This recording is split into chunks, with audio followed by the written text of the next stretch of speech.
Paul McCartney, in a recent interview with The Guardian, surprised the world when he openly discussed a list of women he said he could never forgive. At 83, instead of avoiding the past as he often did, the Beatles legend calmly revisited the personal wounds that shaped his life. One woman spread rumors of his infidelity, causing his engagement to collapse just before the wedding. Another became involved with his bandmate, ending a long-standing friendship. And one, he believed, was the main reason the Beatles split up, ending the golden era of world music. Among them, a few left Paul with emotional scars that never fully healed. The first was Yoko Ono, the woman many called the intruder and the reason for the Beatles' breakup. In London, spring 1966, when the Beatles were still the greatest band on the planet, John Lennon met a petite Japanese artist named Yoko Ono at the Indica Gallery. Yoko, an avant-garde artist known for her controversial performance art, fascinated John with her fearlessness. Within weeks, they exchanged letters about art, dreams, and philosophy. At first, Paul thought Yoko was just an eccentric friend of John's, unaware that she would soon change everything.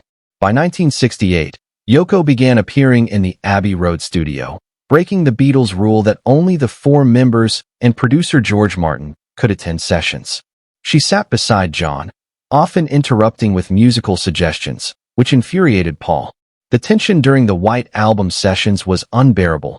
George Harrison stormed out mid-session, and Ringo felt like an outsider. Paul, the perfectionist, couldn't focus under Yoko's watchful eyes. When she suggested using a metal basin for percussion, Paul's patience snapped internally, though no one dared argue. Soon, Yoko wasn't just John's girlfriend. She was the fifth Beatle. John began arriving late, leaving early, and spending more time recording with her. Their album Unfinished Music No. 1, Two Virgins, featuring a nude cover, shocked the world and embarrassed Paul. Fans and the British press turned on Yoko, calling her the most disliked woman in England. Meanwhile, Cynthia Lennon, John's wife, was devastated. Paul sympathized with her, but John was already lost to Yoko.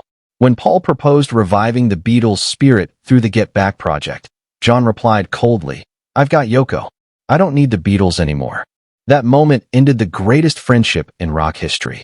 Yoko's influence reached even the Beatles' business decisions, when John, under her sway, chose manager Alan Klein over Paul's preferred Lee Eastman, Linda Eastman's father. The decision split the band, leading to lawsuits throughout the 1970s. Paul's song Too Many People contained veiled digs at John and Yoko, while John fired back with How Do You Sleep, featuring George Harrison on guitar. The feud became public and bitter. Even after John's death, Paul admitted he never felt comfortable around Yoko. Decades later, he sighed in a podcast, "I lost my best friend. I don't know who to blame, but it all started when she walked into the studio." Though Yoko, now in her 90s, lives quietly in New York, Paul still avoids her name.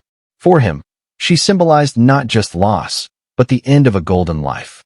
Then came Heather Mills, the wife who turned Paul into a global joke.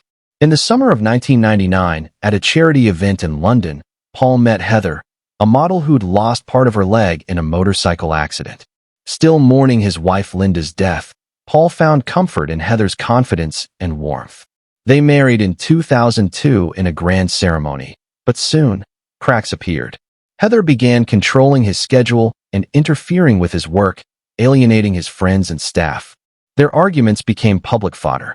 When Heather filed for divorce in 2006, she demanded $250 million. The British tabloids dubbed it the Golden Divorce. After a highly publicized trial, Heather received just $24 million. Furious, she splashed water on Paul's lawyer, an act that became national comedy. Public sympathy shifted to Paul, while Heather's reputation crumbled. She continued to attack him in interviews, but no one believed her. For Paul, the damage wasn't financial, it was personal.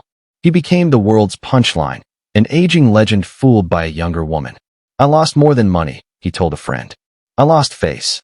Before Heather, though, came Linda McCartney, the woman who both saved and complicated his legacy. When Paul met Linda Eastman in 1968, she was an American photographer, calm and down-to-earth, everything fame was not. They married in 1969, and she became his emotional anchor after the Beatles split. But when Paul included Linda as a band member in Wings, Critics ridiculed her lack of musical skill.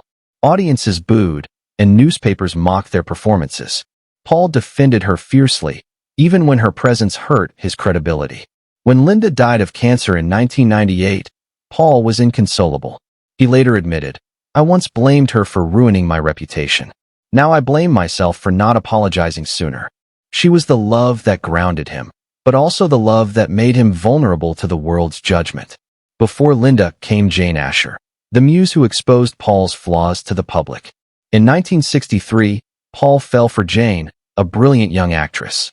She introduced him to London's artistic elite and inspired songs like "And I Love Her" and "Yesterday." They were Britain's golden couple, engaged by 1967.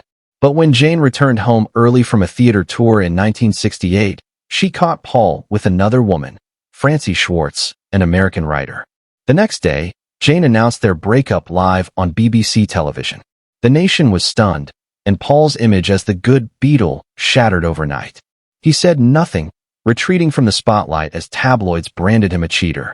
Though their breakup inspired timeless songs, the wound never healed.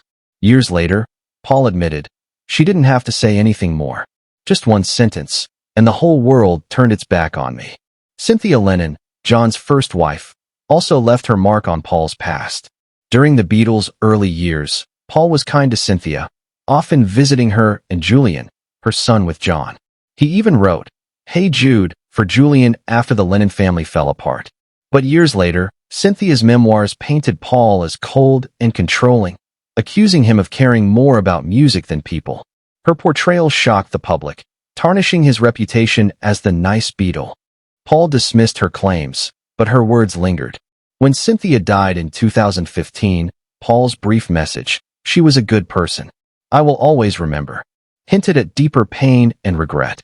Then there was Pattie Boyd, the stunning model who married George Harrison and later Eric Clapton. Rumors swirled that Paul once had feelings for her during the filming of Help. Though he denied it, tabloids wouldn't let it go, painting him as part of a tangled love triangle. The whispers haunted Paul for decades, representing the endless speculation that followed every woman connected to the Beatles. Even as he aged gracefully into a living legend, those old rumors still shadowed him. Finally, Francie, the young woman who unknowingly shattered his engagement to Jane Asher. In the summer of 1968, she moved into Paul's home while Jane was away performing. When Jane returned unexpectedly, she found Paul and Francie together, ending their relationship in silence. 3 days later, Jane publicly announced their split. Francie later admitted in her memoir that Paul was lost and lonely at the time, and their brief affair was more about escape than love.